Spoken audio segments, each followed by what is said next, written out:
Welcome to Let's Face the Facts, the rewatch podcast for the classic sitcom, The Facts of Life.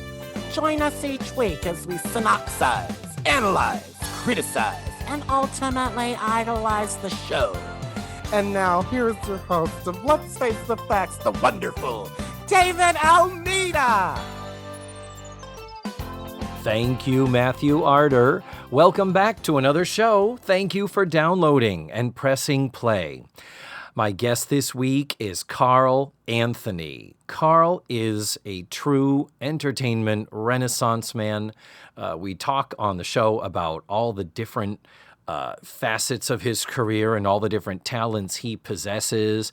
And we don't even really get into how he's also a super nerd, not just into the typical sci-fi graphic novel stuff, but also into heavy metal music in general. And he plays guitar. I've been to his house, and it is this insane, amazing man cave of different types of guitars located in his video game room. And then out in his garage, he's got all of his sci-fi and other memorabilia and a row of pinball machines. It's a fun house. It is insane in the best, most amazing way possible. And as you get to meet him, you'll see why I just adore Karl and I love working with him. Before we get to the show, I need to give a shout out to a new Tutti Frutti, Becky K. Hey, Becky, how are you? Thank you for joining the family. Becky is the latest in a small but mighty group of folks who support the show through Patreon and pledge $3 a month for additional content, for extra videos, for the additional podcast that Matthew and I do each and every month. With some sort of Facts of Life adjacent programming or film that we watch and comment on. You can absolutely join the ranks of the Tutti Fruities by clicking the link to Patreon, which is right in your show notes and also available at this show's webpage. Now, on to the show. This week, Karl joined me and Matthew for Season 7, Episode 5, Men for All Seasons, which had an original air date of October 19th, 1985. I think we're ready to jump on in. Let's face the facts with Karl Anthony. Well, welcome, Karl Anthony. Hi. Hi. My goodness, what a pleasure to be here and to watch an episode of Season 7 that I never knew existed of The Facts of Life. You and many others, when we were talking, you are thankfully one of the faces on Zoom that I'm not saying, oh my God, it's been so long, it's been forever. Thankfully, you and I are working together on a regular basis right now at Universal. Absolutely. And when I approached you about this, I told you it was Season 7, over our heads, the gift shop. You were like, the what now? Yes. Oh, I actually went onto the wiki page last night before I watched just to get some backstory of how they got to the spot that they're in Season 7. I'm like, because my wife watched it with me and we're watching it going, wait a minute, George Clooney? And what? Yes. Yes. But you said you think of it as do I. I'm familiar with it all. But to me, The Facts of Life is the Eastland years when the girls were in the cafeteria. Yeah. I didn't really honestly know that it went beyond, was it 4 seasons of them in the... Yes, it was the end of Season 4. Yeah. Yeah. Okay. I think I might have stopped watching it right around then. Yeah. Season 5 is when we went to Edna's Edibles. That was 2 seasons, 2 years. But then at the beginning of Season 7, only 5 episodes prior to this, the girls show up after summer break and the shop is burnt down. It's kind of devastating. It's so weird to go from them being at the girls' school to going now into business for themselves. And Edna Garrett doesn't even really seem to be part of the show in this episode.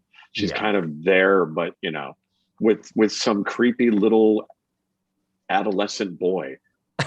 My wife and I commented too. We're like, why? And especially in the 80s and 90s, and I guess even now with like 2.5 Men, it's like the creepy adolescent kid who hits on all the women it's like the kid in this show and the and the kid in the John Cryer and the what is it, the 2.5 Men, and Mhm. it's just they're going, ew, why is this kid hitting on old women? That is a consistent thing that they do with him, with Mackenzie Aston, who is half brother to Sean Aston, by the way. Okay. All And right. so, yeah, that is weird. Mrs. Garrett is on her way out. Charlotte Rae has already been trying to distance herself, cut back on her role. She's ready for other things. And this Right. is going to be her final season. She will get married and go into the Peace Corps at the beginning of season 8. Spoiler alert. Well, I'm sorry. Oh, shit. I shouldn't have said anything. Man. Oh, man. It's oh, man. I've been waiting to watch this for like 30 years. Yep. Well, you had your chance. I'm just going to say it. Sorry to be a dick about it, but you had your chance. Yeah. And now when you watch the episode, Carl, we hate to tell you, like they almost like kill them all off in that episode. What? No, don't make it worse, Matthew. No. Now you'll know they survive the big accident. They survive the big accident, and she does get married. Sorry. Yeah. They never explain how the tsunami hit Peekskill, New York. That was a really weird twist, but TV writers. And they all get disfigured by the storm, and they have to go into plastic surgery, and then they recast the entire cast. Mm-hmm. I wish I were making it up, but David, that they end up almost going over a cliff on that episode. Oh yeah, that's the whole. Okay. Mm-hmm. It's like, and this is as Mrs. Garrett's getting married, or correct? Yeah. Correct. Oh. Yeah, we'll let you discover that magic for yourself, my friend. Nice. Because we could talk about Mrs. Garrett's wedding, but no, we are here to discuss Season 7, Episode 5, Men for All Seasons, which had an original air date of October 19th, 1985. 85, okay. 85. I was a year out of high school at this point. Okay, so you are just a couple years older than I am. I think we've discovered that. Yeah. So, So it was certainly not a time when a heterosexual man of your age would have been tuning in. You certainly weren't the demographic, so it's not shocking that this somehow missed you. Yeah, I was already into college at that point, so I'm sure I was doing college stuff at that point. Were you already playing in a band and doing your rock and roll guy stuff? Not quite, but no, not quite there. Kind of fiddling around with it, but nothing like that. At this point, I think I was an intern at the radio station and in my first year of college. So yeah, I would have not been watching TV at all. It would have been all school work and interning. So. Yep, I hear you totally. Well, the episode was directed by John Boab, who is the in-house director that's been pretty much directing all the shows since the John Boab. The John Boab, yeah. Oh my goodness. And the writers of this episode, we have two writers, Freddie Tobin, Towbin, who this is his only Facts of Life episode, but he would go on to create and write a series that I have never heard of called Throb. Yeah. Matthew just went, what was that? Yeah, no, I'm not talking about the porn company that probably existed at the same time from 1986 to 88. I'm sorry, I lost interest then. But it was a syndicated only show. It ran a season and a half, so technically 2 seasons. It was 39 episodes. It was Diana Canova as a straight-laced divorced single mom who gets a job at a new wave record label called Throb. She had a boss that became her love interest. Her kid was played by a then pre-adolescent unknown Paul Walker. Oh, okay. From the Fast and the Furious movies, now sadly departed. Unfortunately, we lost him. And also one of her wacky co-workers, young unknown Jane Leaves. Never heard of this. Have either of you ever, again, it's the same year where, Karl, you wouldn't have been watching TV. Yeah. I certainly was deep in college myself. I wasn't watching TV. Matthew, have you ever heard of Throb? Oh, and this time I was far too young to be watching a show called Throb, David. Or were you? Mm-hmm. Yeah. Okay. Well, that is only one of the writers of the show. The other writer is Larry Strauss. Larry Strauss only has 3 writing credits. His first was some episodes of the Transformers, the animated series. Then there's this. And then he wrote 1 episode of 227 in 1990. Story only, not the teleplay. But Larry Strauss is of note in that his father is composer John Strauss, and his mother is an actress named Charlotte Rae. Oh, wow. Okay. I was never aware that her son, Larry, that her son, Larry, ever wrote or was involved in the show. We know that he made most of his career as a school teacher. He would co-write his mother's memoir that came out, I think, 2017, called The Facts of My Life, which we discussed on a different show that Matthew and I did. That's all the nuts and bolts stuff we need to cover. Now, Karl, typically before we start our microscopic dissection of this episode, I like to put my guest on the spot and ask you if you would please provide a 1 to 2 sentence synopsis of the entire episode, not dissimilar to what you might read in a TV guide. Okay. All right. Natalie, unbelievably dating a hunky swim coach or swim team member, has something to do with their hunky swimsuit cheese beefcake calendar, and sells it at her store, and alienates the school because of content issues, and realizes her hunky, way overshooting boyfriend for her she's just dating him because he's eye candy. And Charlotte Rae says some interesting things, and it's a special episode in the last 2 minutes. Beautiful. Have you ever read a TV guide, Karl, for Christ's sake? Gosh, Nice. Mine was the close-up box down in the bottom corner. Yes. Got it. Matthew almost snarfed at your first sentence when you said Natalie unbelievably dating this swim team member. Wow. What is that about? You don't buy that, huh? No, Natalie, come on. She's overreaching. But Natalie is typically the horny one. So, and she's the first girl that's going to lose her V card. So That's right. I did read that on Wikipedia this morning. She's going to be the one to date the swim guy because I suppose. But she walks into this episode, the first time you see her, she's like Five-ish Finkel walking in, like this old Jewish grandmother going, "Hey, how you doing? What's going on here?" Blah, blah, blah, blah, blah. It's like you're like this caricature. She does fall into that a little bit. She is the Jewish member of the cast, and the middle-aged vaudevillian writers that I frequently talk about, who are in the writer's room, often play to that because of her timing and her aesthetic, comedic she does aesthetic it well. Being like that. Yeah.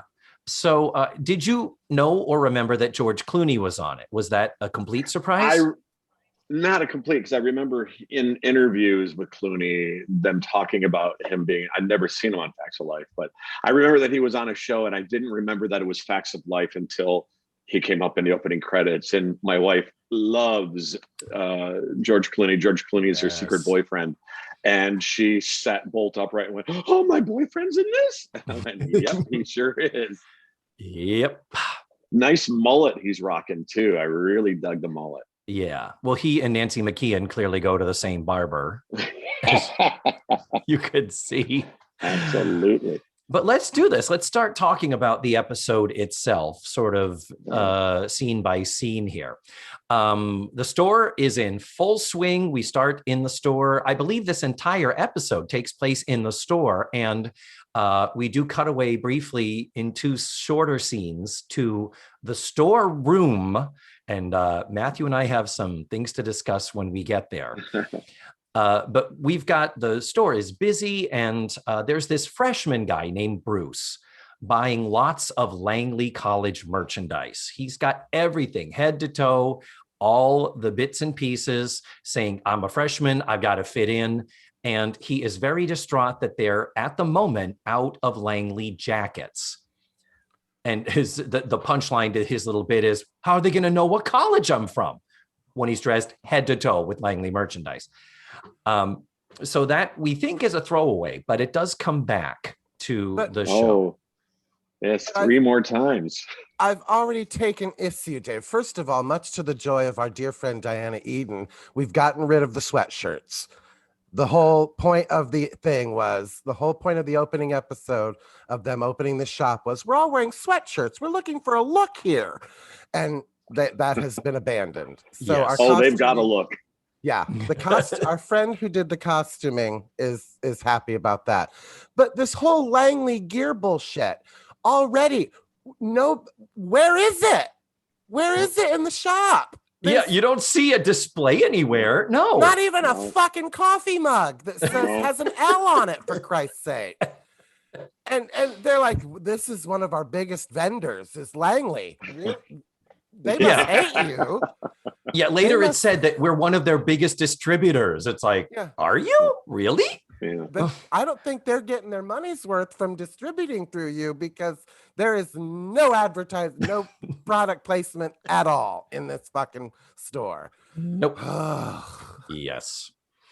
So while we've got all the girls there and George does show up, then eventually Denny comes in. The revelation is, after Natalie enters, that Natalie's been going to a temp agency and they've been getting her a lot of work. That's good. Natalie is on the new uncharted path of not going to college. She decided to take some time off to work, Karl, so she could live a life. I completely missed that subplot. I completely missed that. I did not. I had no idea. Mm-hmm. Okay.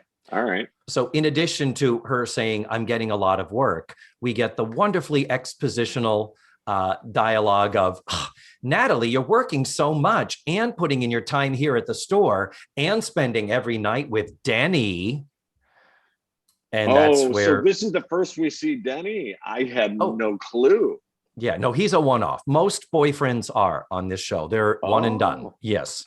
Okay, I thought there was a history of Denny that we are now just seeing the end of.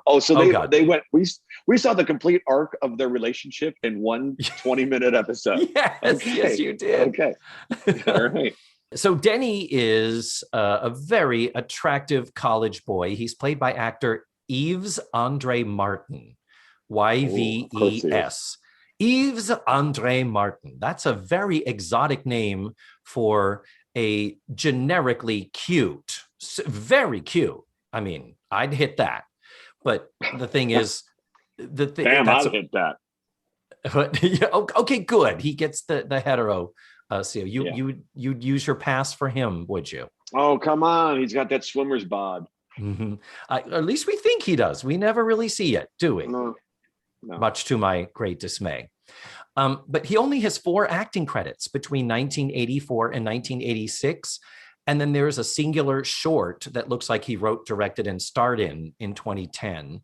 And I mean, that could have been a YouTube movie. I should have checked. I meant to. But yeah, he clearly didn't stay in the biz, or certainly not in the TV movie facet of the biz. But while he and Natalie are saying their hi, how do you do, hello there's, he brings in a calendar. And Natalie is apparently aware of this. She says, the calendars came in. And he says, yeah, the only problem is the Langley bookstore won't sell them. They say it's bad for their image. And as Natalie starts looking at it, she shows it to the girl. She's like, whoa, Joe, check this out. Check out Mr. January. Then she brings it over to Blair and Tootie and Natalie. She brings it over to Blair and Tootie. And Blair is like, why is he ice fishing in February in a Speedo? And basically what happens is he says to them, hey, is there any chance you guys would sell the calendars here at the store? You get a lot of the student body here.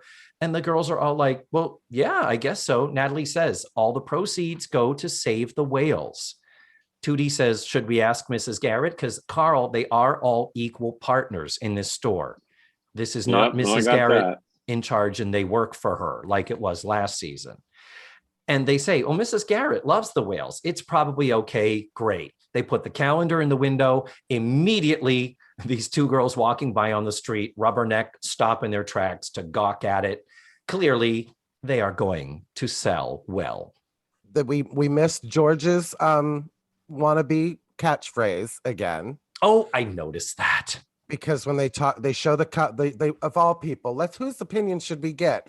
George Clooney. Let's get his opinion on a fucking calendar of naked men. And he comes over to the guy and he says, I work out, I get my share of commentary, you know what I mean. That horrible catchphrase that they're trying. Is it I know you know what I mean? Is that the catchphrase? Or that's the catchphrase, and the delivery is always I throw shit out of my car, you know what I mean. It's that delivery. It's almost like what you talking about, Willis. But or a little more yada yada. I think it's in a storytelling sense, it's yada yada. But it wasn't until Matthew even pointed this out, Karl, that I was aware, because George is such a throwaway, passes in, passes out character. You don't really think of. Well, who is he to them? And because I never really got a clear feeling in this episode of who is George. George just comes in and he has a coffee and. Well, it's funny you ask, Karl. They hand him his newspaper and then ask for the news in Kuwait because he was in Kuwait. And then when he had the newspaper forwarded to his American address, they get it wrong every week. So he has to show up to get his Kuwaiti newspaper. And make some sort of Islamophobic joke in the process. We got off easy this week. Yeah, we did. Yeah. Okay. But his dad owns the hardware store across the street. So the numbers got mixed up. Over our heads is 918 High Street and the hardware store is 819. Also, they mentioned how Mrs. Garrett loves the whales. And I believe that's a throwback to season 2 where they were going to save the whales function or something. Mm-hmm. And so we know Mrs. Garrett in her many things that she has accomplished and is perfect in life. She also loves the whales. So and a 5-season callback. And then that's when Natalie walked in. Yeah. Wait, what? Hold on. What? And that's why she likes swim guys. You get the slow clap, Mr. Anthony. Brilliant, sir. So, yes, it is a callback to a season a while back that Mrs. Garrett is a little bit of one of those, in the 80s, they were known as crazy liberals, those whale-saving, no nukes, tree-hugging hippies. So, absolutely, that does track. Thank God. Something in this episode does track. So the next scene, we are in the shop later, and it's Mrs. Garrett and Andy, or as Karl calls him, the horny little boy. The creepy little horny boy. Well, now who is he into them? Is he Mrs. Garrett's nephew? What is this kid? Why is this kid? I'm not sure there is an answer that doesn't sound insane. He is a local boy who answered an ad. They realized they needed a man to be able to lug shit. Like they literally needed a physically strong person to work at the store, to do the shit that they couldn't do. So they put out a sign, man wanted. And he showed up and he insisted they give him a chance, that he could pull his weight, that he could be good. And number one, he's adorable. Number two, razor sharp comic timing. I'm a huge fan. There's no irony when I say that. I think he is fabulous on this show. And with some other stuff where he generated business for the store, So with that, it was like, we need to hire him and add a male into the cast, because God forbid your show only have females in the opening credits. Right. But eventually, Well, Karl, his parents are going to disappear. He's going to somehow end up an orphan. I'm not sure how they finagle that. And then when Cloris Leachman comes in season 8 to replace Charlotte Rae, Cloris Leachman will take him under wing and eventually adopt him. okay. So he eventually will live there as a member of the family. But right now, he's just a local boy who works for them. Wow. And so lucky that he got a job there to set up this future family. Yeah. It's like, 80s sitcoms. God bless you. Yeah. Yeah. They're always like a Disney movie. A parent always dies. Mm-hmm. So true. So true. Natalie's dad died season 5. Mm-hmm. Yeah. Well, you look at Full House. You look at Full House. It's the Cousin Oliver syndrome. No. Oh, bless. So Andy and Mrs. Garrett are in the shop. Very, very important stuff going on, Karl. Mrs. Garrett's hair is down. Karl, are you ready for? I don't know if you were ready for the amount of gayness that was going to be. Like you were thinking, we're just watching the facts of life. No, we need to discuss Mrs. Garrett's hair. Absolutely. Just wait until we get to the part where Joe's sucking on a popsicle in the middle of the store. Anyway, it's actually not just a popsicle; it's a fudgicle. It's a fudgicle. So it's they're going for it. Oh God. Oh yeah. And speaking of going for it, Andy is on the phone with some sort of a vendor regarding the aforementioned late shipment of Langley jackets that they really need to get into their inventory. He's taking them to task. He's a mover and a shaker. That kid is not only creepy and horny, but he knows business. He is. If this were done today, he would be doing the full on, come on, you're busting my balls here. Come on. Yeah. Yeah. Yeah, absolutely. So, but Mrs. Garrett's like, come on, Andy, you don't need to. She's basically saying to him, be nicer. And he says, you need a man to handle this. And then he actually says that. He says that. And then this is so unbelievable. The going for it part is apparently the person on the phone heard him when he spoke to Mrs. Garrett and said, you need a man to handle this. And he goes back to the phone. He says, I'm 36. I was in the Vienna Boys Choir and the boys jammed on me. Yep. The boys jammed on me. I think that is a testicle joke. Do you agree, gentlemen? No, I thought he said the voice jammed on me. Oh, maybe that's it. So like the voice stuck. Like he was in the Vienna Boys Choir and the voice stuck. The voice. See, now that I heard boys too. Okay, now who's the horny one in the room? Okay. Thank you. But voice does make sense. It makes absolute sense. Yeah, it does. Let me now, Karl, this is the part of the show where I make a statement and David has to verify what I've just said, refusing to accept that maybe I knew what I was talking about. So enjoy with me while David Googles this fucking script of this show. I love it. I love it. The joke works if it's voice. Absolutely. Because the boys jammed on me. I was thinking, did they come on his back? Is that what happened? No. Oh, Jesus.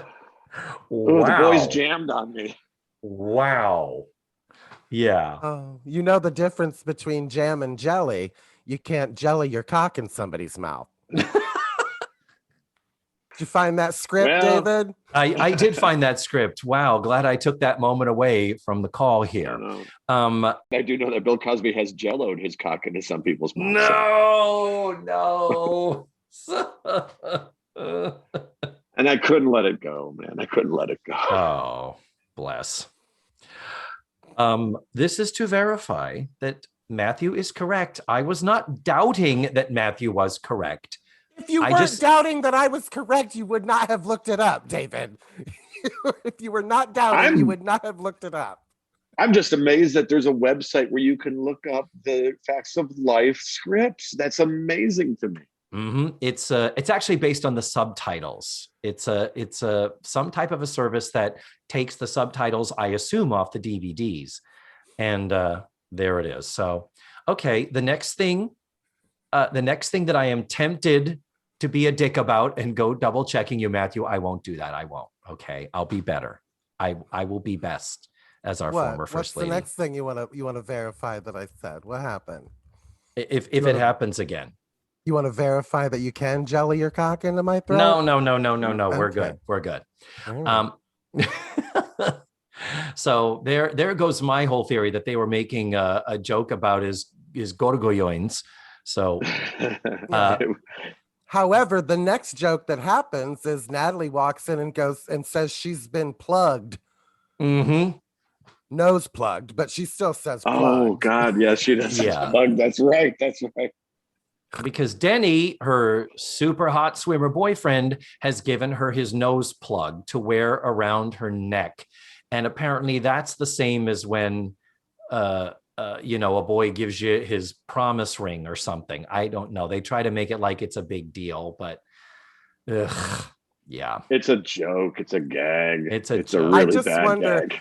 in the writer's room if they were like, Natalie should walk in and say, I've been plugged. And somebody was like, and they had a all big laugh. And then they were like, well, she has to say, I've been nose plugged. She can't walk in and say, I've been plugged. For God's sake.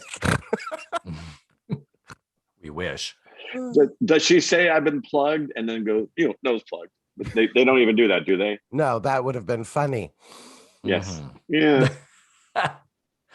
Well, George comes back from a date and mentions that he had one of the calendars there and his date wouldn't stop looking at it. And so as he was complaining about this, we have, little Andy, the man, putting his arm around George Clooney and saying, you know what, George, quit trying to figure them out. Just enjoy them and let it go with that. Love them and leave Creepy, them. horny little boy. Fuck them and cast them aside. You're George That's Clooney. right. I think you can do that if you want. Yeah.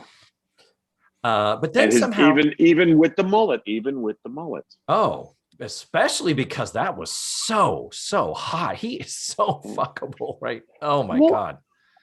We haven't talked about Blair yet, though, either. Blair's hairstyle with the total Marquee Post, maybe little Princess Diana thing going on. Mm-hmm. Everyone's got the popped collars and the day glow bright colors. It's just so 80s. It's so 80s right now.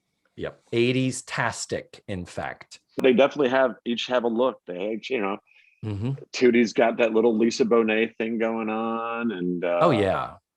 They look great. They look of their time, but they look great and better than they ever did before. Like the change in aesthetic has really done wonders. And even Charlotte Rae looks so youthful. And well, she does. I was going to say she doesn't look so dowdy. She looked so dowdy on the show before, at least from what I remember. No, you're right. It was matronly shit. Yeah.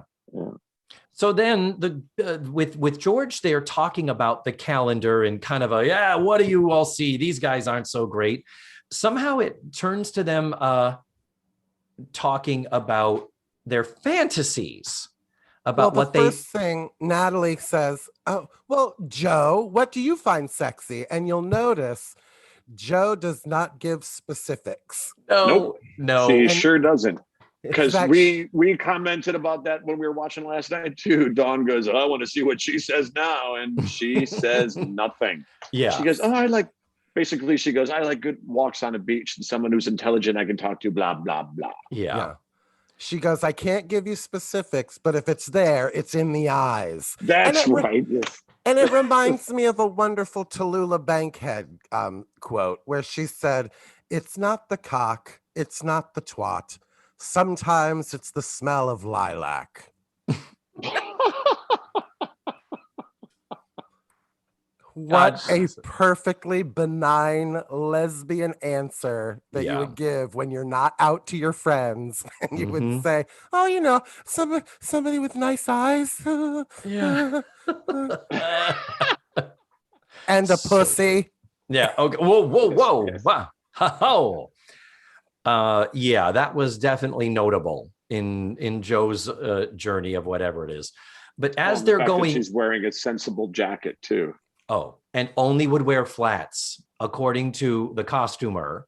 Nancy McKeon was going through a tomboy phase of her clothing. And usually she looks like, we've joked, she looks like Paula Poundstone about to do a tight 10 over at the Laugh Hole. Oh, she absolutely. Yes, she was wearing her comedy jacket. It had little sequins and stuff in it. Mm-hmm. Yeah, and you should see some of the others with the man shirt buttoned up and a skinny black tie, and the jacket with the sleeves rolled up with the white showing over full on Jerry Seinfeld. Paula Poundstone, Ellen DeGeneres, the whole deal. Mm-hmm. Yeah. Let me see, Suzanne Rosie Westenhofer. Yes. Yeah. Who's it? Joy Behar, Lois Bromfeld, and all the, how shall I say, lesbians. Well, at this point, George is like, I can't believe it. I'm actually listening to women talk about what they like in men. I've been waiting for this my whole life. At which point the girls all go, what are we, crazy? Let's go talk in our room. And they leave the store where they work. And the question, with George and the kid. Yeah, the question comes up a lot, Carl. Who is minding the store? It was the same with Edna's Edibles. It's like you will have all of them doing something else, and you're like, not one of them. I mean, I guess Andy, I don't know, whatever. This transition out of the scene is really awkward too. There's no punchline. They try to shoehorn a punchline in with like, yeah, what are we, crazy girls? Let's go and talk elsewhere. But it doesn't. I mean, it's a live audience, isn't it? Yeah. Or no? Yeah. It's live. There's no laugh. Yeah. I don't believe there's a laugh at the end of the scene. It just kind of fades out. Yes. And it is clumsy in that it goes to the next scene and the music is kind of awkwardly dubbed in, the sort of transition music. Yeah. And what's going on here, Carl, is there was in the following scene, there's a little beginning that was cut from the syndicated version that's only on the DVDs. Nothing to do with improving what you saw at the end of that last scene. I thought the same as you. I was like, there's got to be more there. That can't be where they ended it. That is. It's very sad. Yeah. And in the beginning of the next scene, we know that later in the show, Denny is sitting at the store and autographing the calendars. But this actually sets it up here earlier in the episode that he is there.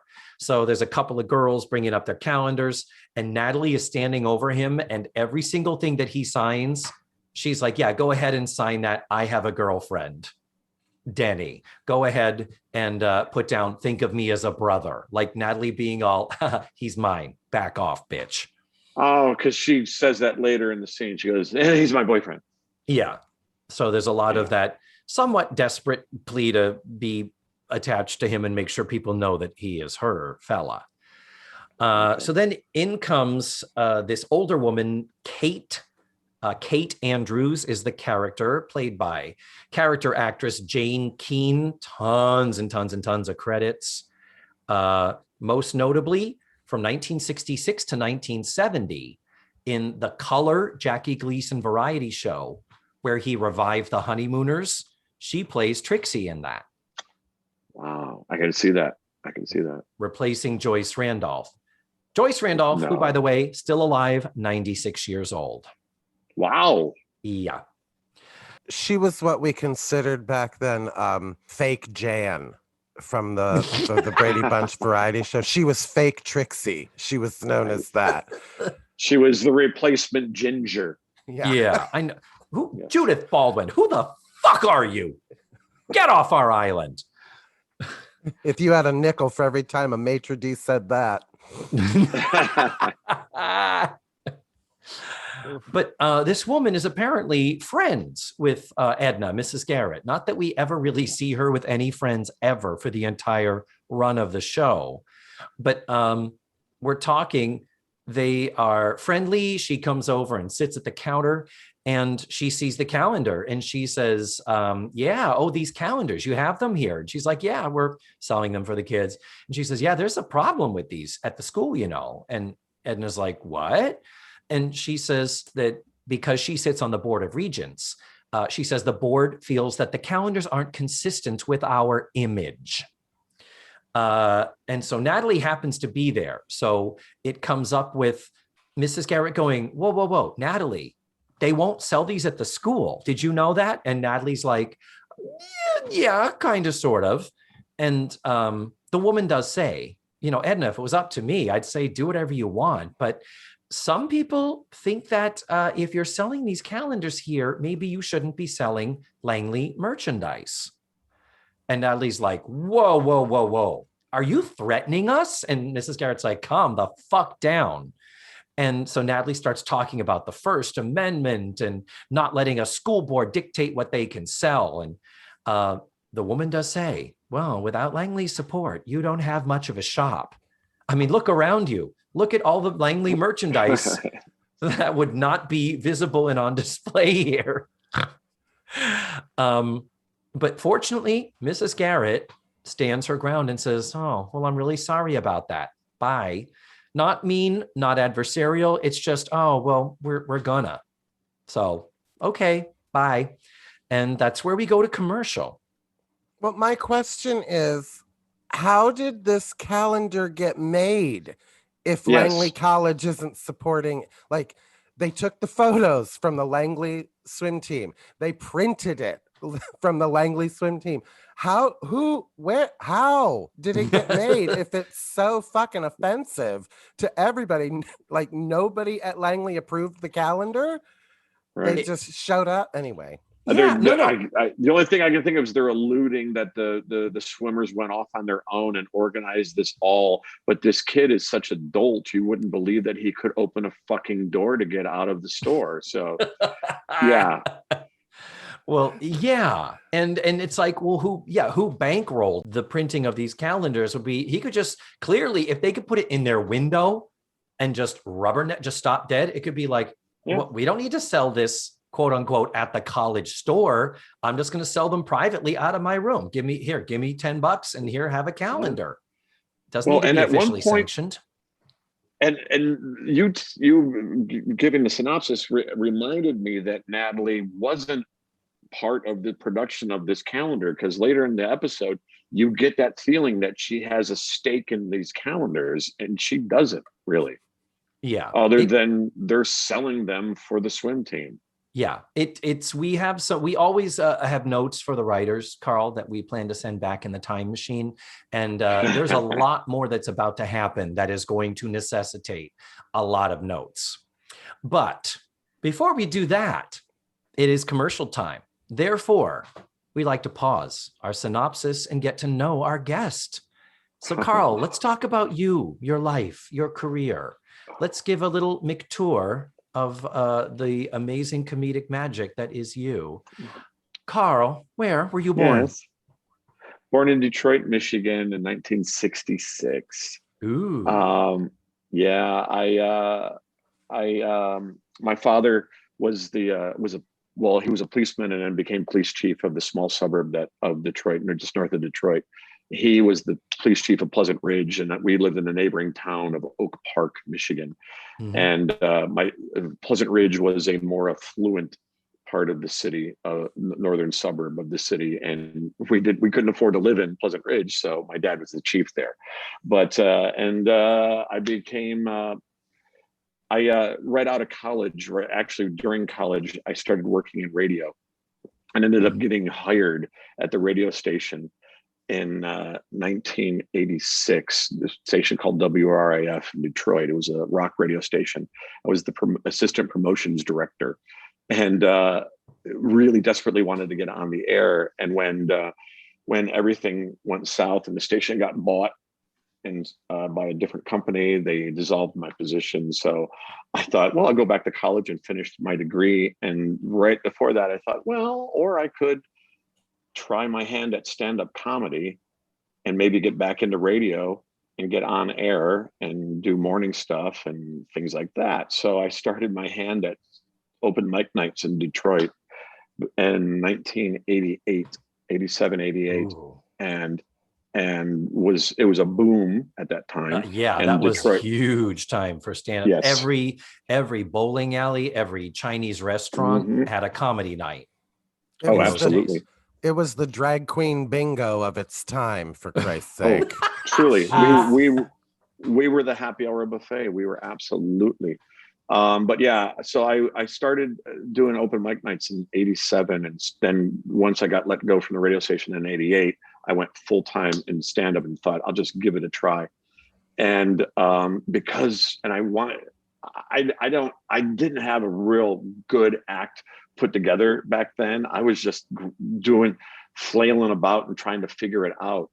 And this gentleman from Chicago, Second City, had come to Detroit and had started no other way to say it, a comedy college in Detroit. And it was basically trying to cultivate a bohemian kind of group of comedians who are all kind of banding together and helping each other out and figuring out the marketing and all of this stuff, helping each other creatively. And there was a lot of struggles with it because you can't teach comedy, but he did teach us how to be better comedians. Mm-hmm. And we cultivated a friendship with this small group of comedians, and we would go around to open mic nights like a religion. We would go, because I remember in like 88, 89 doing open mic nights, and 87, 88 rather. And there was on a Sunday, Monday, Tuesday, or Wednesday night, there was at least 2 open mic nights in Detroit, and somewhere in Detroit happening. Wow. So we would book all of those shows and go and jump around town in a night and do 3, 4 open mic nights and just working out material and stuff. And it was amazing. We were getting good because of the sheer volume of comedians needed to be on these stages that were popping up everywhere. At one point, there was about 30 weeks of stand-up comedy available for a comedian within an hour of the city of Detroit. So I didn't even have to leave the city for most of the year. So it was a great time to be starting in stand-up because there was opportunities galore. But you had to get good quick. You had to really work it, and you had an opportunity to work it, but you had to take the opportunities and run with it. Yeah. So that was where and I started working the road pretty quick, and was on the road featuring for a couple of years, and then started headlining really quick. So I headlined on the road for a long while, and my girlfriend, now wife, at the time, we were just kind of. She was hoping to become an artist at Disney, and I was doing stand-up, and I thought that's what it was. And we had talked about perhaps moving to Florida to help her pursue her dreams. And I thought I can do stand-up anywhere. And we got down here, and after about a year and a half of me being gone the whole year and her struggling to find her place at Disney, I thought, I need to get off the road. Mm-hmm. So I was getting tired of being away, and she was definitely getting tired of me being away. So I thought, well, I can always step back to it if need be, but let me see what's available and where I can fit if I audition for either Disney or Universal, and auditioned for both places a day apart, and got hired by both a month apart, just as subs. Started at the Murder, She Wrote show at Universal as a sub. And then that was in '95. And then got hired as a sub at World Showcase Players at Epcot a month later. And then got hired full-time at Disney as a World Showcase player. I helped open the Bird Show, the Flights of Wonder show at Animal Kingdom. I was part of the opening cast of that. We did a 6-month workshop before the park even opened. So that was an intensive process. Wow. And then was at Adventures Club for 12 years, Comedy Warehouse for a year and a half in that mix. And then after that closed, went back to Epcot to World Showcase Players, learned Hoop-De-Doo, then that mix, Finding Nemo the Musical, a bunch of other shows. I've done a lot of shows at Disney. I've been in a few. And nowadays? Nowadays at the Horror Makeup Show here at Universal Studios, Florida. And I'm still doing my stand-up comedy from time to time. So. Yeah. And commercial TV and film work when it arises. Yeah, to sort of give the laundry list of everything that we've been discussing is that, yeah, it's commercial, film and TV work, plus interactive comedy, plus stand-up, plus improv, plus musical theater, because that's Finding Nemo. Those are all musical theater people. Those are not citizens of Hollywood, right. and Hoop-Dee-Doo also musical theater. Yeah. So you are quite the entertainment renaissance man. Oh, well, thank you. And I'm just thrilled. I get to share the stage with you as often as I do. Oh, the pleasure's all mine. I'll start. I will. But Karl, thank you so much for giving us that tour of your life. But my pleasure. Enough about you. Okay, good, because I hate talking about me. We have to get back to this calendar quandary of what the fuck is going to happen at the store. I know. So when we come back from commercial, Denny is still at the table autographing. In the syndicated version, that's the first time we see this. And there is a Natalie going, he's mine. Like, I see you looking at him, bitch. I will throw down. I'm paraphrasing. Yes. So this is where we finally see Bruce again. Bruce, remember our freshman who was wanting the Langley merch and was distressed over the coats not being there? Well, we have within this scene sort of the second of the comedy rule of threes, where he is distressed that they don't have any jackets. He won't stop freaking out. So to just get him out of the store and out of her hair, her gigantic hair, by the way, she says, I think they have them down the street, at that tattoo parlor. Like, she just says, just go some other fucking place. And I think they have them. So then he leaves. That's sort of the punchline to that chapter of it. And then when he does come back, she tells him, okay, I'm not supposed to say anything, but they're changing the Langley school colors. So instead of maroon and gray, this ugly ass plaid jacket is the new thing that you should be wearing to show you go to Langley. So she sells him that jacket. She lies to a customer and sells him a jacket. Mm-hmm. It's terrible. Blair. You've fallen so far.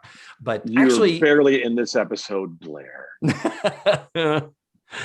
So we do have a quick thing about the relationship between Natalie and Denny, where Natalie is like, so, hey, Tootie, what are you doing? I thought you and Chris could come out to us with a dance tonight. We don't know who this Chris person is. We don't know who Chris is. Okay. I was going to ask that too. So there's no guys that these girls have had. All right. That's interesting. There like are a regular boyfriend.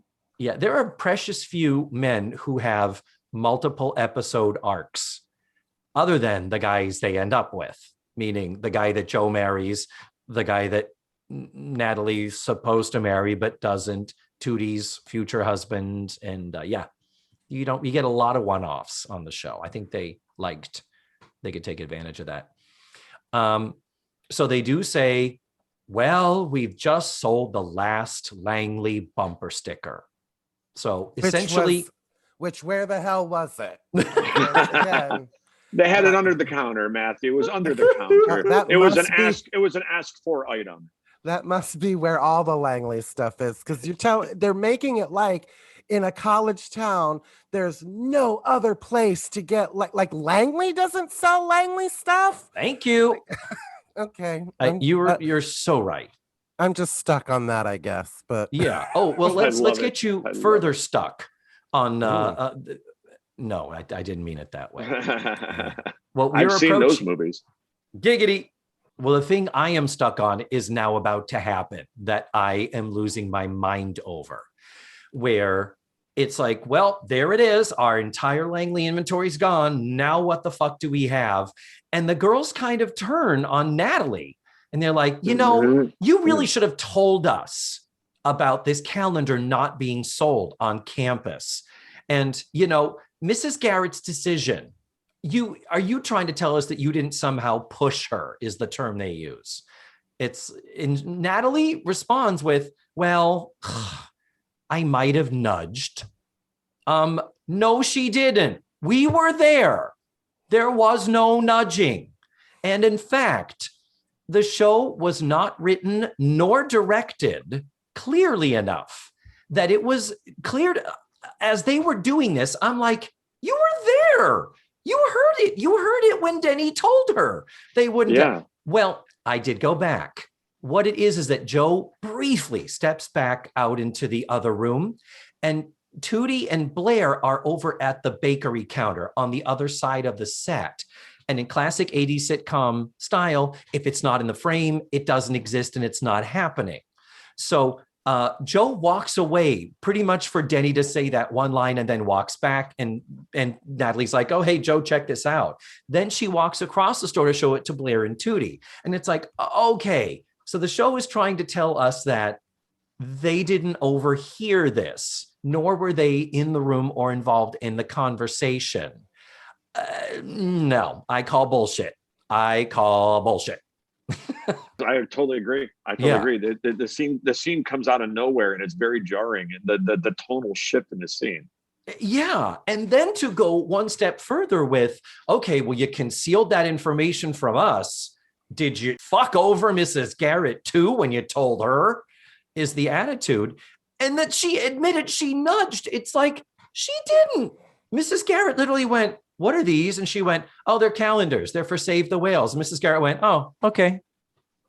That was it. It's like, we were there when it happened. What the fuck? So anyway, that's where that scene goes. So then we move into the next scene, the heart-to-heart between Natalie and Mrs. Garrett.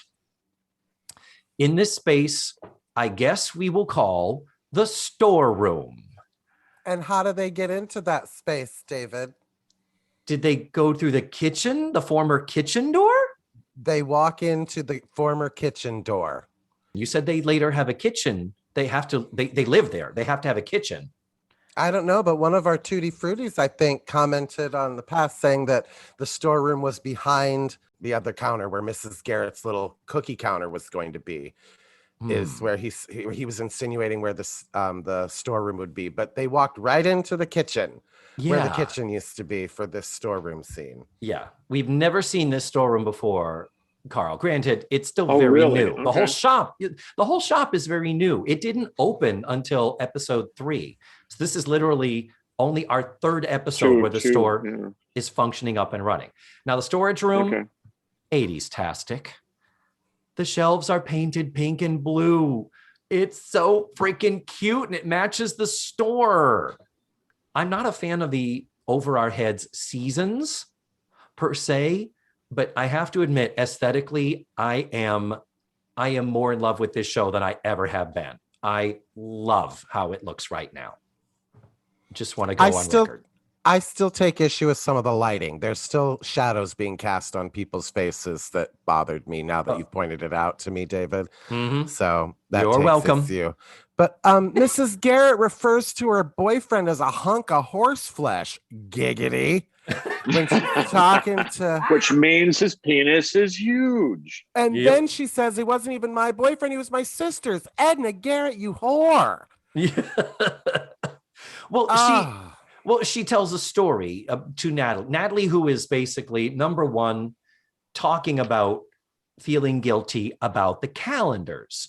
And she says, Mrs. Garrett, did I push you? And Mrs. Garrett goes, you nudged. Yes. And was that your Mrs. Garrett impression, Carl?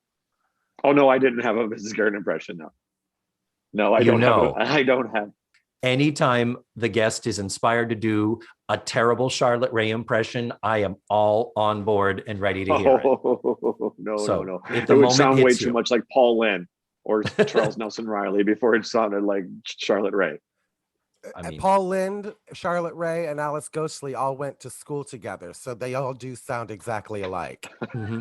Like that's absolutely true. Yeah, my theory is there was no heat in the theater. So all of them just talk like it, and they never got out of, is this a dagger I see before me?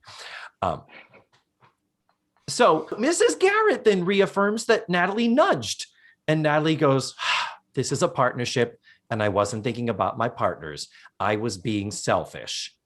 And No, you were You were not. standing up for your principles. You were a businesswoman. This is where Mrs. Garrett says, well, we are Langley's largest distributor, so they kind of need us as much as we need them. Meaning, I'm not as worried about the Langley merch as you are. And again, we've been open 3 weeks. We kind of don't know what the fuck our hot selling items are going to be. But Mrs. Garrett does say we've lost a lot of money and I may have lost a friend. You know, that friend that we never heard about before that walked into the shop and I will never, ever see or talk about again. Yeah. Well, because she lost a friend. Yeah, because she lost her, clearly. So Natalie does offer to call Langley and set it right. And Mrs. Garrett says, no, I want to help the whales. Isn't that sweet? But then the second part of this conversation is about Denny, where Natalie says she's never dated anyone so attractive and she still can't get over all the attention he gets. And that's where Mrs. Garrett reminisces about a time when she dated a man who was so insanely hot. A hunk of horse flesh. Yep. There's only one thing you're talking about when you refer to a man as a horse. You're not talking about his smooth coat. You're not talking about... Maybe he's got a really long nose. Good. Why the long face? Maybe he likes to eat apples right out of your hand. Maybe. Yes. But I don't think... Maybe he pees with one leg up. Could be. I know I do. But then when Natalie kind of pushes her for, did that really happen? kind of like Karl was earlier about Natalie dating this super hot guy.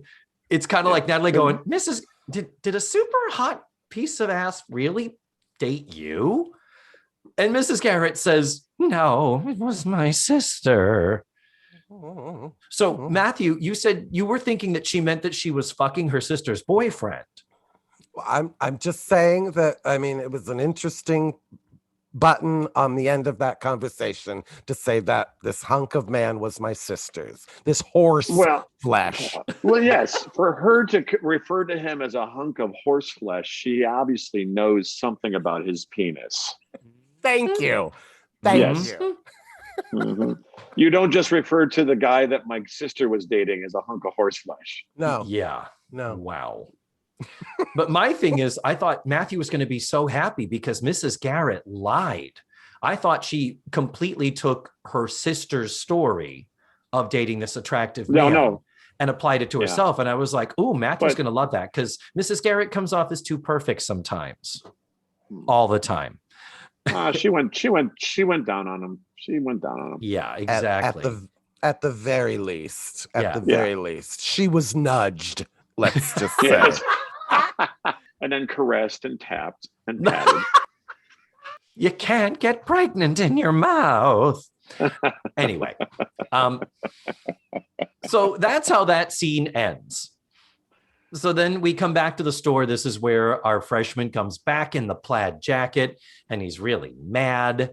And George tries to flirt with one of the girls there getting the calendar signed. And she ain't having it. She's just like, whatever. Are you in a calendar? Go fuck yourself, George Clooney. I know, George Clooney, for God's sakes. Yeah. 25-year-old George Clooney. Hello. I don't care how straight you are. You'd be like, okay, well, we'll do a handy J in the storeroom. I mean, you're fucking George Clooney. I mean, George those Clooney, eyes. for God's sakes. Yeah. God. Now, this actress that he's flirting with, her name is Frances Megan, and she's going to be back in season 9, episode 3, playing a different role, not Jill. In this episode, she will be playing Jane, one of Blair's classmates and peers when Blair is in law school. And there's a misunderstanding over Blair possibly having an affair with one of her law professors who is married.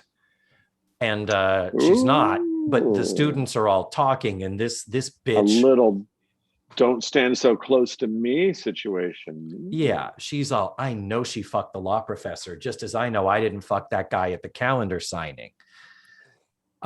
Anyway, FYI, we will see her again.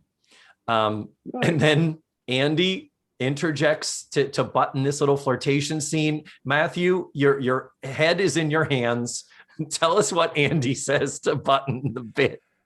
Well, I'm okay with it because we have spent all these years, the first season especially, of the 70s and 80s, sexualizing young people. But for Andy to say, I wasn't in the calendar, I was too busy doing Playgirl. Playgirl, yeah. He's 12, ladies and gentlemen. Yeah, that's where, hence the creepy, horny boy comment from me. Everybody wanted another Gary Coleman. It's true. It's true. And again, subject matter aside, I am 100%. Oh, it's not the kid's fault. It's not the actor's fault. It's the writing. Yeah, I am on Mackenzie's side. I'm on Mac's side because, you know, our dear close personal friend, costumer Diana Eden does refer to him as Mac, like all his friends do. So we call him Mac. Nice. Mm-hmm. Yeah, I love it. Yep. So then Natalie takes Denny into the storeroom. And this is where giggity. And she kind of tries to talk about stuff. And finally, she admits, I like you, but not for the right reasons. I think we should stop seeing each other. And he's like, huh? What? Ooh, shiny object. Duh. It's really, really dim. And she says, I'm using you for attention. I like being seen with you. And part of me is like, and that's bad to data. Anyway. So he takes it very graciously and in stride. And like you said earlier, Karl, it suddenly becomes like a very special episode. It ends. He does. Seriously, with him saying, well, I guess if the magic isn't there, it isn't there. And they kiss goodbye. He becomes so insightful when he's been a light bulb for the entire episode. Yeah, true. So true. And here's my thing.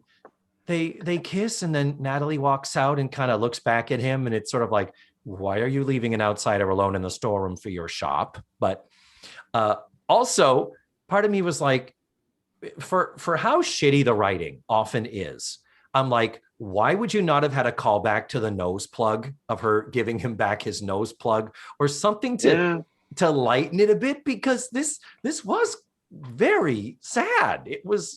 It's a somber ending to this episode. My favorite part of the scene was when you start to realize it's a very special episode, when they start playing Every Time You Go Away in the background, for Christ's sake. Yes. And they had to pay a pretty penny for those rights. Let me tell you, we've known him for 20 minutes. It's not like this is the end of a 5-year relationship with Natalie. Go ahead. There is zero chemistry between those two. Every kiss they give each other in the entire episode, there is zero passion. It's more of it's as much passion as Lucy and Ricky had in bed. And I Love Lucy. There's nothing there. There is no passion at all. Yeah, there pecks on the lips, but there's no long lingering ooh kiss. No. Yes, it's very much like a fabulous female kissing her gay friend. Almost. It's like this is how friends kiss. This has been Wishful Thinking with Matthew Arter. So then the end credits, a new aesthetic thing among many with season 7, is this thing of having a video in a box while the credits roll on another part of the screen. So we did have last week, it was Joe's student giving a term paper talk. It was just a clip from the show. That was a long static shot that they could put in there. Well, this week we actually made some video. They said, okay, we're going to actually film a bit that's visual without any audio, so it can just be there under the end credits. And in this case, it's Mrs. Garrett looking through the calendar. Salaciously, yes. So, yeah, definitely. And reacting and oh my. And we did get an oh my when she first sees the calendar earlier in the episode, which is a closest thing to a catchphrase Mrs. Garrett has. So here's a question I have. Mrs. Garrett's getting to look through the calendar. Why haven't we seen anything in the calendar? They never even take it and turn it so that we get a sense of what the pictures look like. It's hard to see. It's a shape of a guy, but clearly clothed. Yep. Clearly clothed. Yeah, it is. There is one point you do see what's inside the calendar. It is a 35-year-old dude dressed as a cowboy leaning on a horse. It's clearly a generic photo from an existing beefcake calendar that they just bought as a prop. And I mean, on the front cover, it's a very attractive blonde dude, and you can see he's wearing a red t-shirt. It's like, this is the swim team. Why would it not be a group shot of all of them by the pool in their Speedos with their bathing caps on? I mean, why would you not have a okay, Matthew? You can leave off the bathing cap as far as I'm concerned. Oh, you don't like you don't like the head condoms? No, I don't want it to turn and look like a falcon wearing a bathing cap. You know what I mean? You got those noses. But David, it's just like the men of Blanche's boudoir, that calendar that Blanche gives the girls in the Golden Designing Girls. Women? No, on Golden Girls. But by not showing us, David, now we all have our own image of what these pictures look like. And I think that was the right choice to not show us. Talking about ice fishing, talking about skiing in a Speedo. And granted, she's like, why is that guy in a bathing suit on skis? Now I have in my head my own picture of that person is. Later, George Clooney says that was me in the fur coat and the dolphin, or riding the dolphin or something like that. Exactly. So now we all have created our own vision of it. I think it was the right choice to not show us anything from it. Okay. Take that, hippie. Would you like to verify that with anybody? No, I don't need to verify that. Thank you. I would also like it noted that we did see both hands of Charlotte Rae while she was looking through the calendar. Is there an issue? Is there an issue? No, I'm just saying she wasn't like... She wasn't... I believe the term is flicking the bean. She wasn't peeling her... She wasn't peeling her potato. That was a great Charlotte Rae in sexual stimulation mode, Carl. Thank you for that. But that was my Chuck Nelson Riley. So there you go. I have a question that is based on this episode. Have either of you ever dated somebody that was clearly out of your league just because they were out of your league? Yeah, I have. Yeah. Okay, good. I didn't want to feel like I was the only whore. No.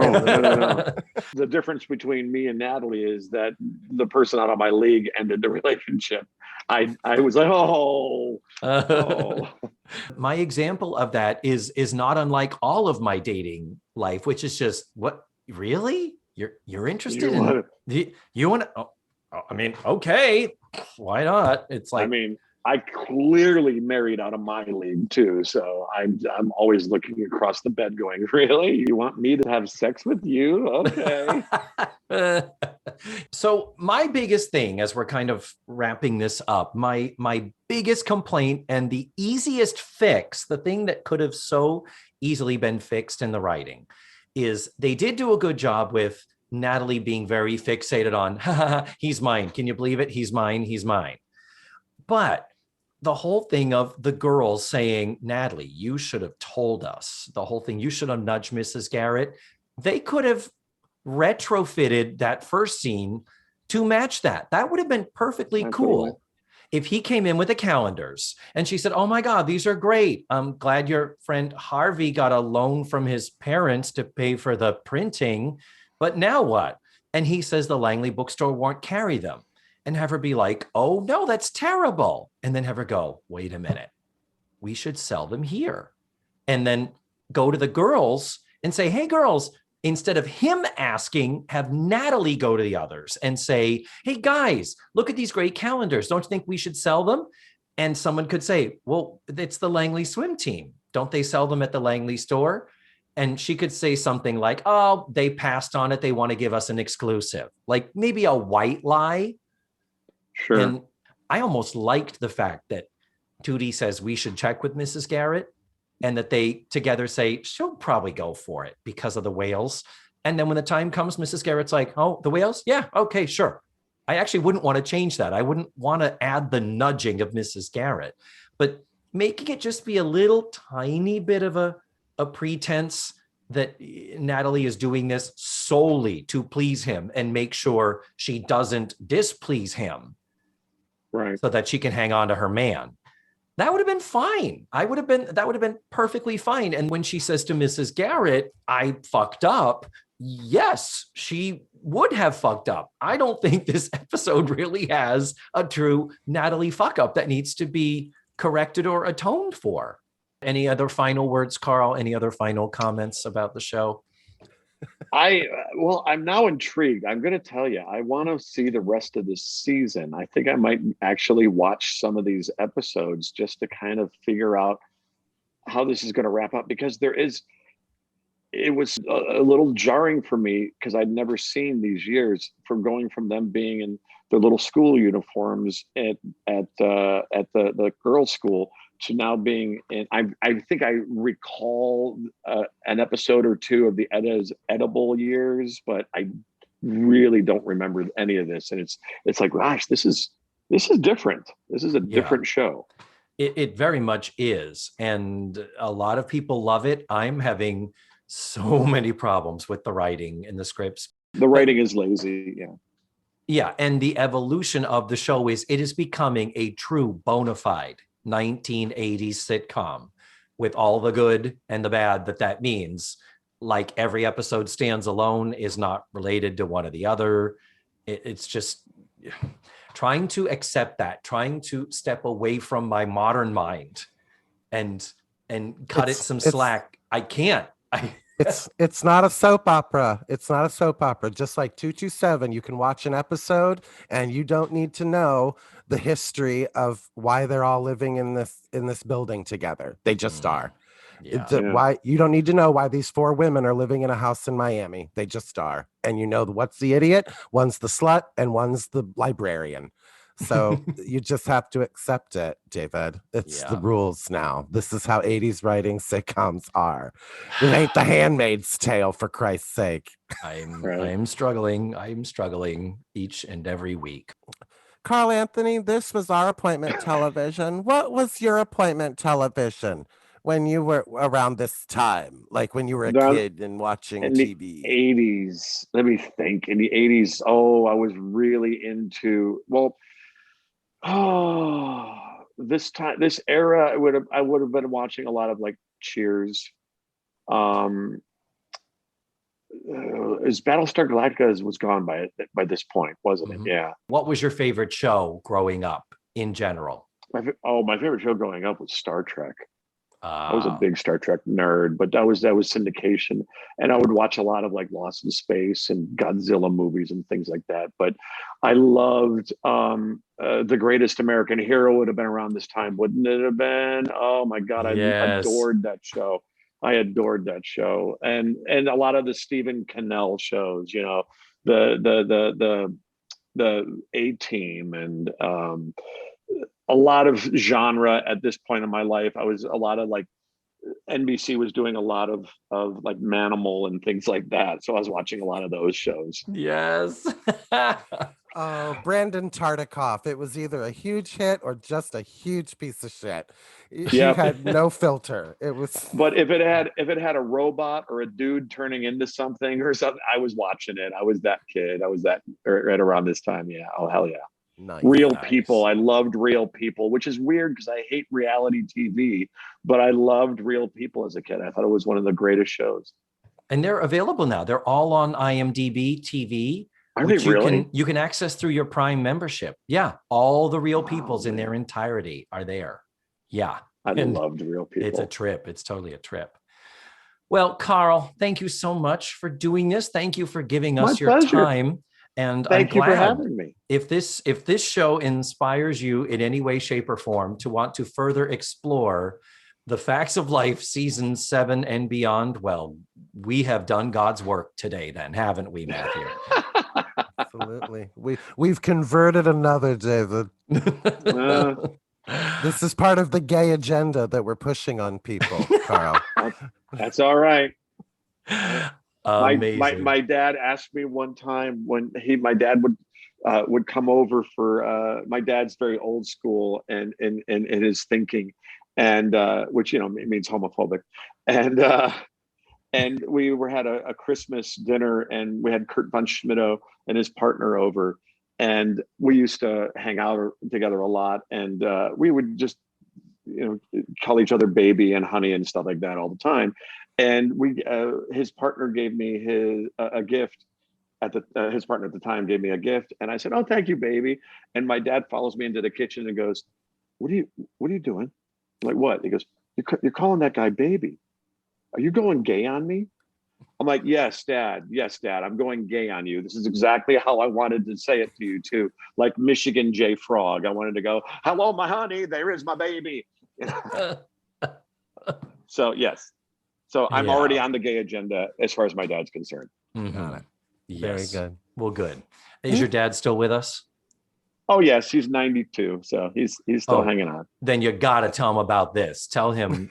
I'm definitely going to. I'm going to make my dad watch some episodes of Facts of Life with me. That's what I'm going to do. Well, again, thank you so much. I look forward to soon being on stage with you again. And Absolutely.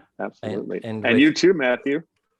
Well, that was the thing. Karl and I did the same part, so we never actually performed together at all, which was a shame. This All has right. been fun. This has been. Thank you again, Karl. Smooches and goodbye. Thank you.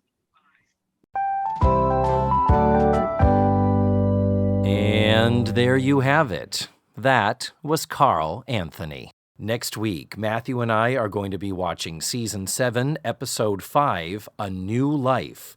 And our guest is going to be Kevin Kriegel, returning to the show after quite an absence. We have a great time. The show is already recorded, just not edited yet, and I cannot wait for you to hear it.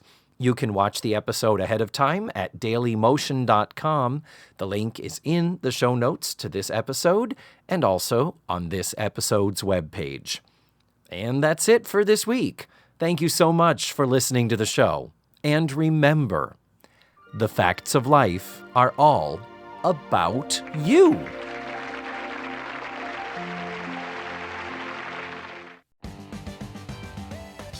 Let's Face the Facts was created, produced, written, hosted, and edited by the wonderful David Almeida.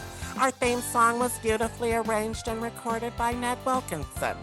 Please visit FaceTheFactsPod.com for supplemental photos and videos, links to social media, and ways that you can support the show. And don't forget to subscribe, rate, and review. This is Matthew Arter saying tune in again next week for another thrilling episode of Let's Face the Facts.